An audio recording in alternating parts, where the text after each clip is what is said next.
नमस्कार। प्रादेशिक समाचार के साथ मैं नीलम कुमार। पहले मुख्य समाचार। श्रीमती द्रौपदी मुर्मू कल संसद के केंद्रीय कक्ष में भारत के राष्ट्रपति पद की शपथ लेंगी।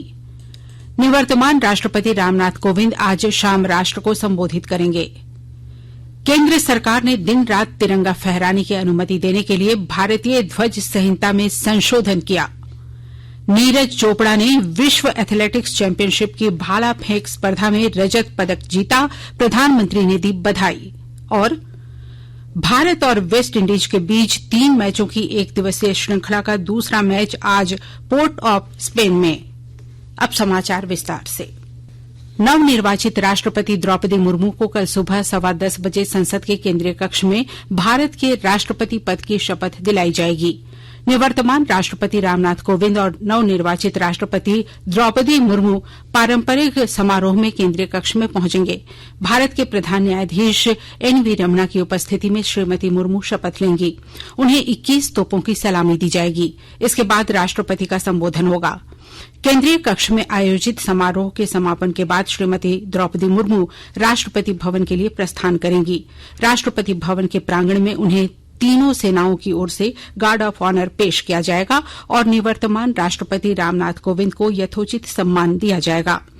राज्यसभा के सभापति एम वेंकैया नायडू, प्रधानमंत्री नरेंद्र मोदी, प्रधान न्यायाधीश एनवी रमना, लोकसभा अध्यक्ष ओम बिरला, केंद्रीय मंत्री, विभिन्न राज्यों के राज्यपाल और मुख्यमंत्री, राजनयिक मिशन प्रमुख, संसद सदस्य तथा प्रमुख सैन्य और अन्य अधिकारी शपथ ग्रहण समारोह के दौरान केंद्रीय कक्ष में उपस्थित रहेंगे। निवर्तमान राष्ट्रपति रामनाथ कोविंद आज शाम 7 बजे राष्ट्र को संबोधित करेंगे। आकाशवाणी और दूरदर्शन के सभी चैनलों से राष्ट्रपति के संबोधन का पहले हिंदी और फिर अंग्रेजी में प्रसारण होगा। निवर्तमान राष्ट्रपति का संबोधन आकाशवाणी से क्षेत्रीय भाषाओं में रात 9:30 बजे प्रसारित किया जाएगा। कल संसद के केंद्रीय कक्ष में आयोजित समारोह में दोनों सदनों के सदस्यों ने निवर्तमान राष्ट्रपति को विदाई दी। श्री कोविंद ने सभी राजनीतिक दलों से दलगत राजनीति से ऊपर उठकर राष्ट्र प्रथम की भावना के साथ जनहित में कार्य करने का आग्रह किया। उन्होंने कहा कि समग्र राष्ट्र को एक परिवार मानकर प्रत्येक मतभेद का समाधान बातचीत के जरिए शांतिपूर्वक किया जा सकता है। उन्होंने कहा कि नागरिकों को अपनी मांग सामने रखने के लिए विरोध करने का अधिकार है, लेकिन इस अधिकार का उपयोग संविधान के दायरे में गांधीवादी तरीके से होना चाहिए। श्री कोविंद ने सांसदों के प्रति कृतज्ञता व्यक्त करते हुए कहा कि उनके सहयोग के बिना राष्ट्रपति के रूप में दायित्वों को पूरा करना संभव नहीं होता। उन्होंने कहा कि राष्ट्रपति के रूप में उन्होंने पूरी दक्षता से अपने कर्तव्यों के निर्वहन का प्रयास किया। देश के सभी पूर्व राष्ट्रपति उनके लिए प्रेरणा स्रोत रहे। माननीय राष्ट्रपति रामनाथ कोविंद का देश की जनता के नाम संबोधन आज शाम 7 बजे से होगा। विदाई संबोधन के कारण आज शाम 7 बजे से आकाशवाणी रांची से प्रसारित होने वाला प्रादेशिक समाचार 6:40 पर प्रसारित किया जाएगा। वहीं जिले में आजकल का प्रसारण नहीं होगा। केंद्र सरकार ने भारतीय ध्वज संहिता में संशोधन करते हुए खुले में तथा व्यक्तिगत मकानों या भवनों पर दिन रात तिरंगा फहराने की अनुमति दे दी है। इससे पहले ध्वज को खुले में सूर्योदय से सूर्यास्त तक फहराने की ही अनुमति थी। अब कोई भी भारतीय नागरिक निजी या शैक्षणिक संस्थान दिवसों और अवसरों पर राष्ट्रीय ध्वज के गौरव और सम्मान के अनुरूप तिरंगा फहरा सकता है। स्वतंत्रता की 75वीं वर्षगांठ से ठीक पहले यह निर्णय लिया गया है। भारतीय ध्वज संहिता में पिछला संशोधन 30 दिसंबर 2021 को किया गया था, जिसमें कपास, ऊन, रेशम और खादी के हाथ से बुने, हाथ से सिले और मशीन से बने ध्वज के अलावा पॉलिएस्टर से बने या सिले ध्वज के उपयोग की भी अनुमति दी गई थी। प्रधानमंत्री नरेंद्र मोदी ने लोगों से हर घर तिरंगा अभियान को लोकप्रिय बनाने का आह्वान किया है। इस वर्ष देश के आजादी के अमृत महोत्सव के अंतर्गत श्री मोदी ने लोगों से 13 से 15 अगस्त तक अपने घरों में राष्ट्रीय तिरंगा फहराने को कहा है। प्रधानमंत्री ने कहा कि इससे राष्ट्रीय ध्वज के प्रति लोगों की भावनाएं और मजबूत होंगी। केंद्रीय संस्कृति और सूचना तथा प्रसारण मंत्रालय की ओर से 22 जुलाई से हर घर तिरंगा कार्यक्रम शुरू किया जा रहा है। आजादी का अमृत महोत्सव के तहत देशवासियों में देशभक्ति की भावना जागृत करने और राष्ट्रीय ध्वज को सम्मान प्रदान करने के उद्देश्य से यह कार्यक्रम शुरू किया जा रहा है।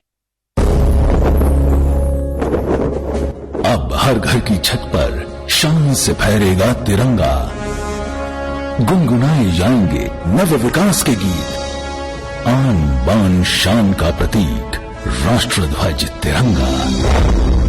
आइए आजादी के अमृत महोत्सव के पावन अवसर पर इस स्वाधीनता दिवस हर घर फहराते हैं तिरंगा और लेते हैं भव्य और सशक्त भारत के निर्माण का संकल्प।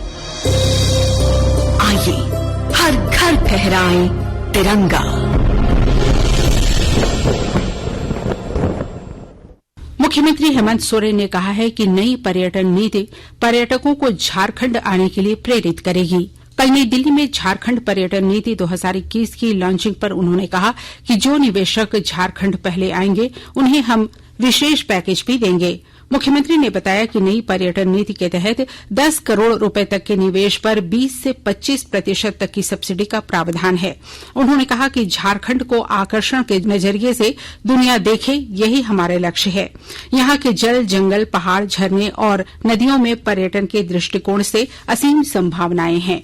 विश्व स्वास्थ्य संगठन ने मंकी पॉक्स संक्रमण को वैश्विक स्वास्थ्य आपात स्थिति घोषित किया है। मंकी पॉक्स पर संगठन की आपात समिति की दूसरी बैठक में यह निर्णय लिया गया। विश्व स्वास्थ्य संगठन के महानिदेशक डॉक्टर टेड्रोस एडनॉम घेब्रेयेसस ने बताया कि 75 देशों में 16,000 से अधिक लोग मंकी पॉक्स से संक्रमित हो रहे हैं। अब तक 5 लोगों की इससे मौत हुई है। विश्व में इस समय केवल 2 अन्य स्वास्थ्य आपात स्थितियां हैं, पहली कोरोना महामारी और दूसरी पोलियो उन्मूलन के लिए जारी प्रयास। आज आयकर दिवस है। भारत में आयकर प्रणाली के 150 वर्ष पूरे होने पर वर्ष 2010 में आयकर दिवस की शुरुआत की गई थी। वर्ष 1860 में पहली बार एक शुल्क के रूप में आयकर लगाया गया था। उसी वर्ष 24 जुलाई को आयकर प्राधिकरण शुरू हुआ था। इस अवसर पर कर भुगतान को बढ़ावा देने और इसे नागरिकों के कर्तव्य के रूप में स्थापित करने के लिए अनेक लोक संपर्क कार्यक्रम आयोजित किए जाते हैं। आयकर विभाग ने सहयोग और समर्थन के लिए सभी करदाताओं का आभार व्यक्त किया है और राष्ट्र को सुदृढ़ बनाने के योगदान जारी रखने का आग्रह किया है। वित्त मंत्री निर्मला सीतारमण ने आयकर दिवस पर विभिन्न सुधार लागू करने के लिए आयकर विभाग की सराहना की है। उन्होंने सरकार के प्रयासों को समर्थन देने के लिए करदाताओं की भी सराहना की। देश में अब तक 201 करोड़ 96 लाख से अधिक कोविड रोधी टीके लगाए जा चुके हैं। कल 26 लाख से अधिक टीके लगाए गए।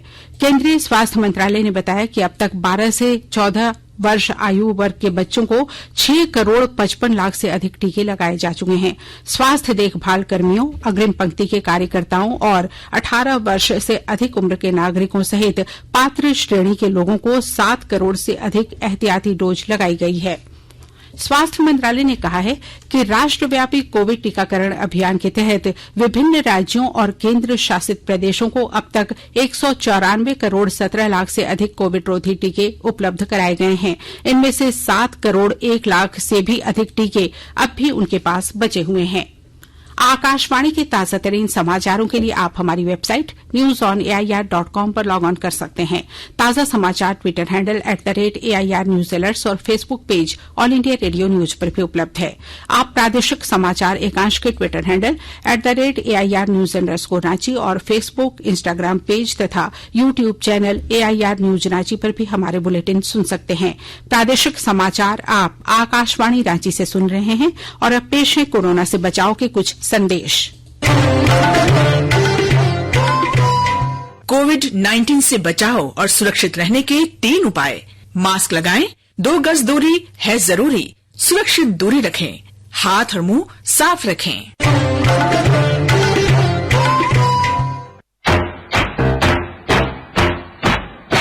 चलो मिलकर एक शुरुआत करें, चलो एक फैसला आज करें। मास्क नहीं तो टोकेंगे, कोरोना को रोकेंगे। चलो एक इरादा करते हैं, चलो एक इरादा करते हैं। मास्क नहीं तो टोकेंगे, कोरोना को रोकेंगे। भारत सरकार द्वारा जनहित में जारी। प्रादेशिक समाचार में आपका एक बार फिर से स्वागत है। नीरज चोपड़ा ने अमेरिका में विश्व एथलेटिक्स चैंपियनशिप की भाला फेंक स्पर्धा में रजत पदक जीत लिया है। फाइनल में नीरज ने चौथे प्रयास में 88.13 मीटर की दूरी तक भाला फेंककर दूसरा स्थान हासिल किया। ग्रेनाडा के एंडरसन पीटर्स ने 90.54 मीटर की दूरी तक भाला फेंककर स्वर्ण पदक जीता। चेक गणराज्य के याकूब पालेज ने कांस्य पदक हासिल किया। उन्होंने 88.09 मीटर की दूरी तक भाला फेंका। भारत के रोहित यादव 10वें स्थान पर रहे। ट्रिपल जंप स्पर्धा में भारत के एल्डहोज पॉल 9वें स्थान पर रहे। नीरज चोपड़ा विश्व एथलेटिक्स चैंपियनशिप में पदक जीतने वाले दूसरे भारतीय हैं। वर्ष 2003 में अंजू बाबी जॉर्ज ने लंबी कूद स्पर्धा में कांस्य पदक जीता था। प्रधानमंत्री नरेंद्र मोदी ने विश्व एथलेटिक्स चैंपियनशिप में रजत पदक जीतने पर नीरज चोपड़ा को बधाई दी है। श्री मोदी ने एक ट्वीट में कहा कि नीरज चोपड़ा की यह ऐतिहासिक उपलब्धि भारतीय खेल जगत के लिए महान गौरव है। प्रधानमंत्री ने उन्हें आने वाली स्पर्धाओं के लिए भी शुभकामनाएं दी। भारत और वेस्ट इंडीज के बीच 3 मैचों की एक दिवसीय श्रृंखला का दूसरा मैच आज पोर्ट ऑफ स्पेन में खेला जाएगा। मैच भारतीय समयानुसार शाम 7 बजे शुरू होगा। शिखर धवन के नेतृत्व में भारतीय टीम श्रृंखला में 1-0 से आगे है। शुक्रवार को पहले मैच में भारत ने वेस्ट इंडीज पर 3 रन की रोमांचक जीत दर्ज की थी। 309 रन के लक्ष्य के जवाब में वेस्ट इंडीज की टीम ने 6 विकेट पर 305 रन बनाए। इससे पहले भारत ने 50 ओवर में 308 रन बनाए थे। आज का मैच जीतने पर भारत लगातार दूसरी श्रृंखला में विजयी होगा। पिछली बार भारत ने 3 मैचों की श्रृंखला 2-0 से जीती थी। एक मैच बारिश के कारण नहीं हो सका था। एक दिवसीय श्रृंखला के बाद दोनों टीमों के बीच 5 मैचों की T20 श्रृंखला खेली जाएगी। लातेहार जिले के बालूमाथ पुलिस ने प्रतिबंधित उग्रवादी संगठन तृतीय सम्मेलन प्रस्तुति कमेटी टीएसपीसी के दुर्दांत उग्रवादी आदेश गंजू उर्फ मंगरा को गिरफ्तार कर जेल भेज दिया है। उसकी गिरफ्तारी बालूमाथ के सिरम जंगल से की गई है। गिरफ्तार उग्रवादी बालूमाथ के झामुमो प्रखंड अध्यक्ष दिलशेर खान हत्याकांड का भी अभियुक्त है। पुलिस ने उसकी निशानदेही पर केरी जंगल से 7.65 mm का एक पिस्टल, 7,322 कारतूस, 30 पीस 40 mm का HE granite, 8 walkie talkie, 4 walkie talkie का चार्जर, प्रतिबंधित हथियार AK-47, SLR और इंसास राइफल के अलग अलग किए हुए पार्ट बरामद किए हैं। उक्त जानकारी पुलिस अधीक्षक अंजनी अंजन ने कल प्रेस वार्ता में दी। उन्होंने बताया कि गुप्त सूचना मिली थी कि शुक्रवार को सिरम जंगल अंतर्गत दामोदर नदी के किनारे कोयला साइडिंग में हमला एवं वाहनों में आगजनी की घटना करने की योजना बना रहे हैं। उन्होंने बताया कि पुलिस के लिए यह बहुत बड़ी उपलब्धि है। इतनी बड़ी मात्रा में प्रतिबंधित सामग्री बरामद होने से टीएसपीसी नक्सलियों को काफी नुकसान पहुंचा है। उन्होंने बताया कि लगातार नक्सलियों के विरुद्ध लातेहार जिला पुलिस और सीआरपीएफ संयुक्त रूप से अभियान चलाकर जिलों को नक्सल मुक्त बनाने का कार्य में जुटी है। देवघर जिले के मधुपुर शहर के मीना बाजार मोहल्ले में एक व्यक्ति की गले में चाकू मारकर हत्या का मामला सामने आया है। पुलिस हत्या का मामला दर्ज कर छानबीन में जुट गई है। इधर जिले में अलग अलग सड़क हादसों में एक युवक समेत 2 लोगों की मौत हो गई है। वहीं एक अन्य हादसे में एक युवक की मौत हो गई। सरायकेला खरसावां जिले के खरसावां थाना अंतर्गत राजा बासा गांव में खेत में काम कर रहे एक बुजुर्ग की कल वज्रपात से मौत हो गई। और अब अंत में मुख्य समाचार एक बार फिर। श्रीमती द्रौपदी मुर्मू कल संसद के केंद्रीय कक्ष में भारत के राष्ट्रपति पद की शपथ लेंगी। निवर्तमान राष्ट्रपति रामनाथ कोविंद आज शाम राष्ट्र को संबोधित करेंगे। केंद्र सरकार ने दिन रात तिरंगा फहराने की अनुमति देने के लिए भारतीय ध्वज संहिता में संशोधन किया। नीरज चोपड़ा ने विश्व एथलेटिक्स चैंपियनशिप की भाला फेंक स्पर्धा में रजत पदक जीता, प्रधानमंत्री ने दी बधाई। और भारत और वेस्ट इंडीज के बीच 3 मैचों की एक दिवसीय श्रृंखला का दूसरा मैच आज पोर्ट ऑफ स्पेन में। इसके साथ ही आकाशवाणी रांची से प्रादेशिक समाचार का ये बुलेटिन समाप्त हुआ। नमस्कार।